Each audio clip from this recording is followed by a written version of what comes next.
I'm not ashamed to own my Lord, nor to defend his cause.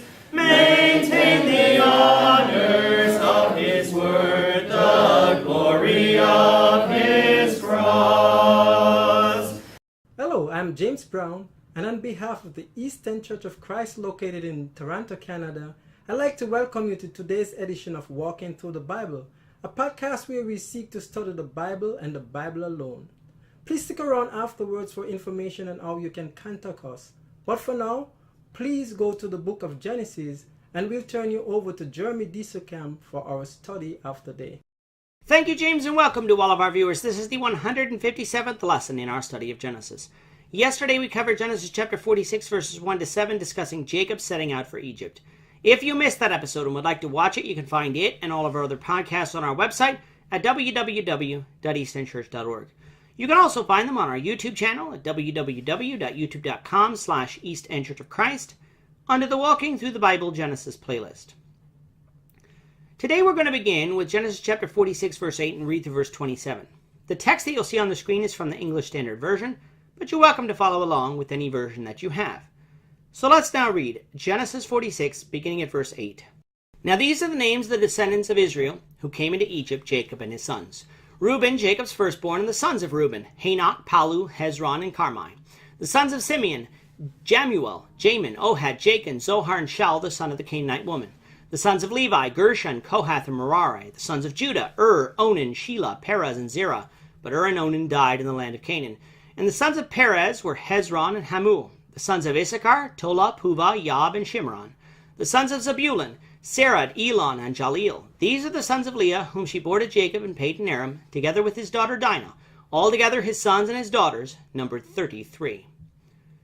The sons of Gad, Ziphion, Haggai, Shunai, Ezbon, Eri, Erodi, and Areli. The sons of Asher, Imnah, Ishva, Ishvi, Beriah, with Sarah their sister. And the sons of Beriah, Heber, and Malchiel. These are the sons of Zilpah, whom Laban gave to Leah his daughter, and these she bore to Jacob, 16 persons. The sons of Rachel, Jacob's wife, Joseph and Benjamin. And to Joseph in the land of Egypt were born Manasseh and Ephraim, whom Asenath, the daughter of Potipharah, the priest of On, bore to him. And the sons of Benjamin, Bela, Becher, Ashbel, Gera, Naaman, Ehi, Rosh, Mupin, Hupin, and Ard.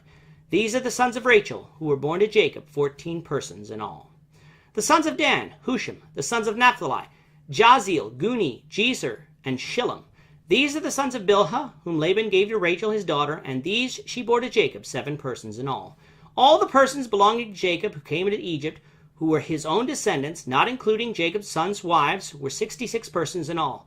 And the sons of Joseph, who were born to him in Egypt, were 2. All the persons of the house of Jacob who came into Egypt were 70. In this chapter we have Jacob and his family coming down to Egypt. In the last episode, God had told Jacob that going down to Egypt was approved by him, for God would be with them, and he would one day bring them out of Egypt. So in today's reading, we again have a bunch of names that people like to skip over because the names are hard to pronounce. However, they are important, for these descendants will grow into a large nation while in Egypt. Leah, of course, had 6 sons and 1 daughter, Dinah. All told, there were 33 persons from Leah. Zilpah, Leah's handmaid, had 2 sons, and in total produced 16 persons. Moving on to Rachel, she had 2 sons, and in total produced 14 persons. And finally, Bilhah, Rachel's handmaid, had 2 sons, which produced 7 persons. That adds up to 70 people. Now to some, there is a discrepancy, because in verse 26 it says that there were 66 belonging to Jacob who came into Egypt. This last phrase is important, came into Egypt. Joseph and his 2 sons were already in Egypt, so that knocks the number down to 67. And Onan were dead, so they didn't come into Egypt. That knocks the number down to 65. Now, if you counted the names of the children of Leah, you'd notice that Dinah wasn't counted, as women are not customarily counted in the direct numbering of the heads of the families. So counting Dinah would bring us up to 66 persons. Now, what about that 70 number found in verse 27? For that number, note that it says all the persons in the house of Jacob who came into Egypt. That would include Jacob, Joseph, and his 2 sons, which will equal 70. The last thing that is confusing to people is that Acts 7:14 says that 75 people came into Egypt.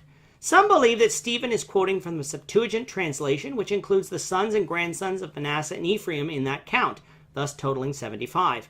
If that is true, then that solves the problem. Stephen was simply quoting from a popular translation.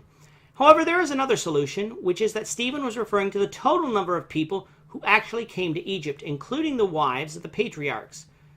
This would have been revealed by God to Stephen.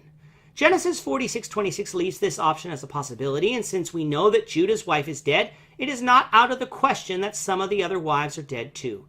Whichever option is true, however, is immaterial, since Genesis does tell us that more than 70 people entered Egypt, and therefore this is not a contradiction, as some have claimed.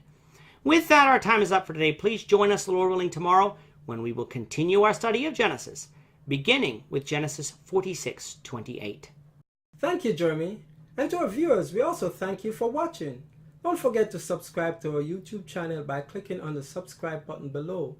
Should you have a question or comment, please leave them below or email them to answerintheword@gmail.com.